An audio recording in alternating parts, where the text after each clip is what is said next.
اعوذ باللہ من الشیطان الرجیم بسم اللہ الرحمن الرحیم نحمدہ و نصلی علی رسولہ الکریم واما بعد فاعوذ باللہ من الشیطان الرجیم بسم اللہ الرحمن الرحیم۔ میرے پیارے مسلمان بھائیوں، دوستوں، ہم وطنوں و معزز ناظرین کرام، میں آج آپ کو حضرت مجدد افسانی رحمۃ اللہ علیہ سرہند والوں کے بارے میں کچھ بتانا چاہتا ہوں۔ دوستوں، بھائیوں، جب میں نے ان کا سلسلہ نسب پڑھا، سلسلہ طریقت پڑھا، تو میں بہت گہرائی میں چلا گیا۔ تو مجھے یہ معلوم ہوا کہ یہ نقش بند سلسلہ ہے، اس کے بھی تانے بانے یہ حضرت علی کرم اللہ وجہہ کے ساتھ ملتے ہیں، کیونکہ حضرت علی رضی اللہ تعالیٰ خود بھی امام تھے اور آپ کی اولاد بھی امام تھے۔ آپ کی امامت یہ اعظم من الشمس ہے، اور بہت سے لوگوں کو اس بات کا یقین ہے کہ حضرت علی کرم اللہ وجہہ بلا شبہ امام تھے، اور آپ کی اولاد شریف بھی وہ بھی ائمہ کرام میں سے تھی۔ دوستوں اور بھائیوں، حضرت مجدد ثانی رحمۃ اللہ علیہ نے سلسلہ سہروردیہ کی نسبت سے فیض اپنے استاد حضرت یعقوب کشمیری سے حاصل کیا۔ یہ ہے آپ کا سلسلہ سہروردیہ کا یہ فیض۔ اس کے بعد آپ نے سلسلہ چشتیہ کا فیض آپ نے والد محترم حضرت شیخ عبدالاحد سے حاصل کیا۔ یہ سلسلہ چشتیہ کے بزرگ تھے۔ اسی طرح آپ نے سلسلہ قادریہ کا فیض حضرت شاہ شمال کیتھلی کے فرزند اجمل حضرت سکندر قادری ان سے حاصل کیا تھا۔ یہ حضرت سکندر قادری رحمت اللہ علیہ یہ وہی ہیں جنہوں نے حضرت غوث اعظم کا وہ خرقہ جس کے بارے میں آپ نے یہ 500 سال قبل یہ وصیت فرما دی تھی اور پیشین گوئی فرما دی تھی کہ 500 سال کے بعد ایک اس کے احمد نامی ایک بزرگ یہ دنیا میں ظہور پذیر ہوں گے، اور جب ان سے ملاقات ہو تو یہ میرا فون خرقہ ان کو دے دینا۔ دوستوں اور بھائیوں، یہ بات بہت بڑی اور بہت گہری سامنے آتی ہے کہ حضرت عبدالقادر جیلانی رحمۃ اللہ علیہ کو شہباز اللہ مکانی، قطب ربانی، غوث سمدانی، شہباز اللہ مکانی کو حضرت مجدد افسانی کی ولادت کا ان کی دنیا میں آنے سے پہلے کا 500 سال پہلے ان کو علم ہو گیا تھا۔ یہ کس طرح ہوتا ہے، یہ کس طرح الہام ہوتا ہے، یہ اولیاء کرام پر یہ کس طرح کشف ہوا کرتے ہیں۔ دوستوں بھائیو، یہ بات نہیں کوئی مشکل نہیں ہے۔ وہ لوگ یہ مستقبل میں بالکل جھانک لیتے ہیں، ان کی ہم لوگوں کی بینائی کوئی یکساں نہیں ہے، ان کی بینائی بہت تیز ہوتی ہے، وہ ہم سے بہت آگے ہیں، ہم ان کے مقابلے میں اندھے ہیں، ہم ان کے مقابلے میں بہرے ہیں۔ وہ کچھ سن لیتے ہیں، وہ ہستیاں وہ کچھ دیکھ لیتی ہیں جو ہم نہیں دے سکتے۔ تو میرے بھائیو دوستو، میں حضرت مجدد ثانی رحمۃ اللہ علیہ کو قادری، چشتی، سہروردی اور نقش بندی کہوں گا۔ سلسلہ نقش بندیہ کا آپ کو فیض جو سا ملا ہے وہ حضرت خواجہ باقی باللہ کے توسط سے ملا ہے۔ اور جب میں نے یہ سلسلہ نقش بندیہ کی تاریخ پڑھی، یہ سلسلہ طریقت پڑھا، جب میں حضرت ابراہیم بن ادم تک پہنچا، پھر اس کے بعد حضرت ابراہیم بن حضرت ابو الحسن خرقانی تک پہنچا، پھر اس کے بعد باجرید بستامی آ گئے، حضرت امام جعفر صادق آ گئے، پھر انہوں نے بتایا کہ ان کا سلسلہ امام قاسم بن محمد بن ابی بکر ان کے ساتھ ہے، وہ ان کے فرزند تھے۔ تو میرے دوستوں بھائیوں، میں یہ بات بالکل تسلیم کرتا ہوں کہ حضرت امام جعفر صادق یہ ایک بہت بڑی ہستی تھے۔ آپ خود ائمہ اہل بیت میں ایک بہت قدامت بزرگ تھے، اور آپ کے والد محترم کا نام امام باقر تھا جو خود وقت کے امام تھے، اور ان کے دادا حضرت امام زین العابدین وہ بھی بہت بڑے امام تھے، پھر ان کے پردادا حضرت امام حسین وہ بھی بہت بڑے امام تھے۔ تو اس اماموں کے پشت میں سے یہ امام آئے ہیں۔ حضرت امام باقر نے آپ نے بیٹے حضرت امام جعفر صادق کی خوب تربیت کی، یہ ان کو گھر سے ہی فیض ملا تھا۔ میں یہ اس نتیجے پر پہنچا ہوں کہ حضرت امام قاسم جو کہ ابو بکر صدیق کے پوترے ہیں، ان کے بیٹے محمد بن ابی بکر کے یہ صاحبزادے ہیں، وہ ٹھیک ہے وقت کے بزرگ ہوں گے، وہ ایک اولیاء کرام میں سے ہے، سارا کچھ مانتا ہوں، مگر اتنا کہتا ہوں کہ یہ صحیح امام باقر بھی کسی سے یہ کام نہیں تھے، وہ امام زین العابدین بھی بہت بڑے یہ ائمہ کرام میں سے ہیں، ائمہ اہل بیت سے ہیں، اور ویسے بھی ائمہ اہل بیت کا رتبہ مرتبہ ائمہ اہل سنت جو سے دوسرے ائمہ غیر ائمہ اہل بیت ہیں ان سے بڑھ کر ہے۔ آپ یہ دیکھ لیں کہ امام اعظم حضرت امام ابو حنیفہ نے فیض امام باقر امام جعفر صادق سے حاصل کیا، تو اسی ہم سنی لوگ ہیں، اہل سنت و جماعت ہے، سنی لوگ ہیں، ہم حضرت امام ابو حنیفہ کو بالکل مانتے ہیں۔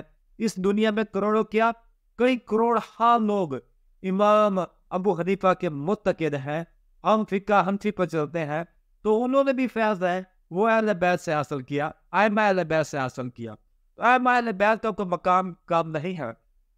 اس کی مثال ایسے ہے کہ جیسے 4 دریا ہیں، ایک دریا کا نام قادری ہے، ایک دریا کا نام چشتی ہے، ایک دریا کا نام سہروردی ہے، اور ایک دریا کا نام نقشبندی ہے۔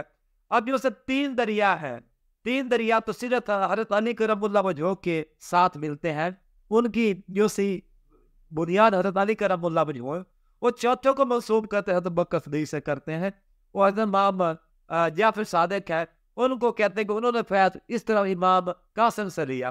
تو یہاں پر میرے ایک بات یہ دل میں آتی ہے کہ وہ خود اتنے بڑے گھرانے کے بندے ہیں، ان کے والد بھی امام ہیں، امام جعفر صادق کے، امام باقر ان کے والد محترم ہیں، ان کے دادا امام زین العابدین ہیں، پردادا امام حسین علیہ السلام ہے، اتنی بڑی چیزیں تو ان کے خود گھر میں ہے، وہ ان کو کیا ضرورت ہے وہ کسی دوسرے در سے جا کر غیر ائمہ اہل بیت سے جا کر وہ فیض حاصل کرے۔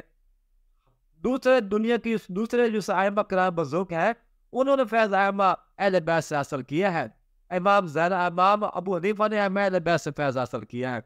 اس لحاظ سے میں اس بات میں تھوڑا سا یہ شک میں بھی ہوں اور اس میں اختلاف بھی کرتا ہوں کہ حضرت مجلس ثانی رحمۃ اللہ علیہ بالکل قادری، چشتی، قلعہ اور سہروردی تھے، نقش بندی بھی تھے، لیکن نقش بندیہ یہ سلسلہ طریقت ہے یہ بھی حضرت علی کرم اللہ وجہہ سے جا ملتا ہے۔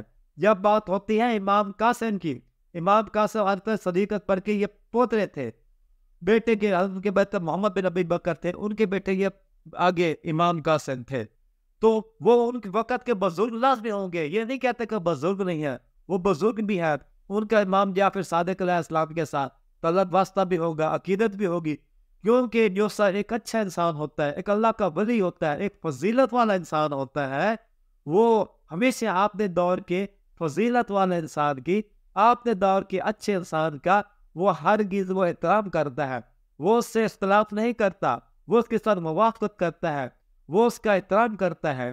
میں یہ مانتا ہوں کہ امام جعفر صادق ان کا حضرت امام قاسم کے ساتھ تعلق بھی تھا، واسطہ بھی تھا، عقیدت تھی، لیکن اس چیز کو میں نہیں مانتا کہ امام جعفر صادق نے فیض انہی سے حاصل کیا، اور جو سلسلہ نقش بندیہ ہے امام جعفر صادق کے ساتھ جاتا تھا، یہ سیدھا امام باقر کی طرف جا رہا ہے، پھر امام باقر کے ساتھ پھر زین العابدین ان کی طرف، امام حسین کی طرف ہے، تو علی کی طرف جا رہا ہے، اس طرح یہ سلسلہ نقش بندیہ بھی یہ کس طرف جاتا ہے۔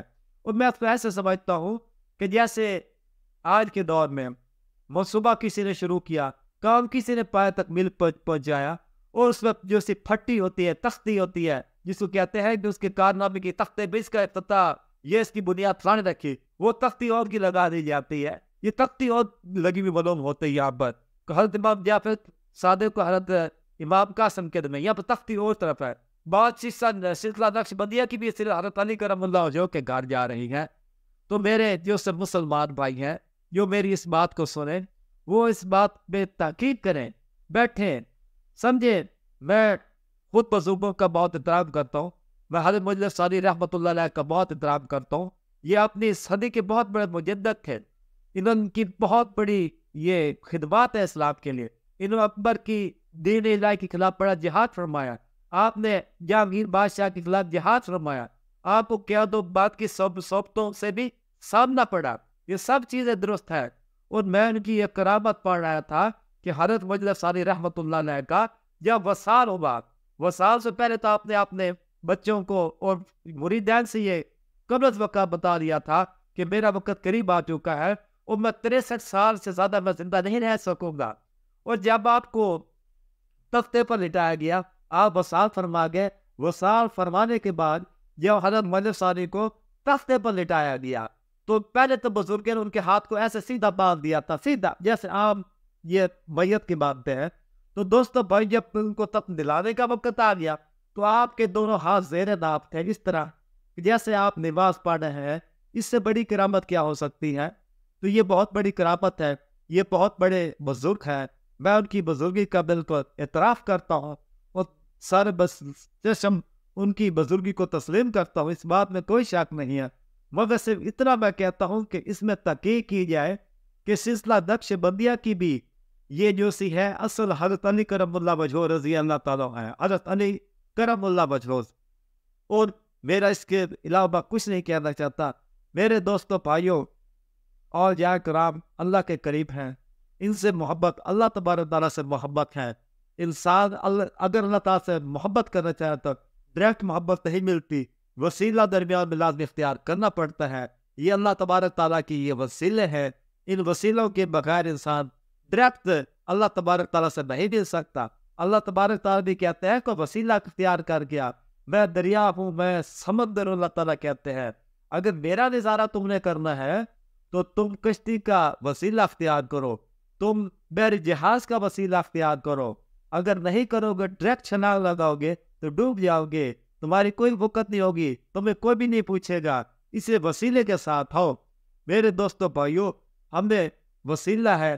اگر ہم گناہ گار ہیں، کچھ بھی ہیں، بہت گناہ گار ہیں، سیاہ کار ہیں، آسی ہیں، اب آپ سات سے لے کے پاؤں تک ہم گناہ میں اٹے ہوئے ہیں، ستاپا ہم گناہ میں غرق ہیں، لیکن ہم امت حضور پاک صلی اللہ علیہ وسلم کی ہیں. ہماری پشت پر ہمارے ہاتھ سائیوں کا ہے. اب وہ اونٹ نہیں ہے جو شتر بے مہار ہے. ہماری یہ ناک میں باقاعدہ نکیل پڑی ہوئی ہے. وہ نکیل پڑنے والا اونٹ یہ کبھی آوارہ نہیں ہوتا.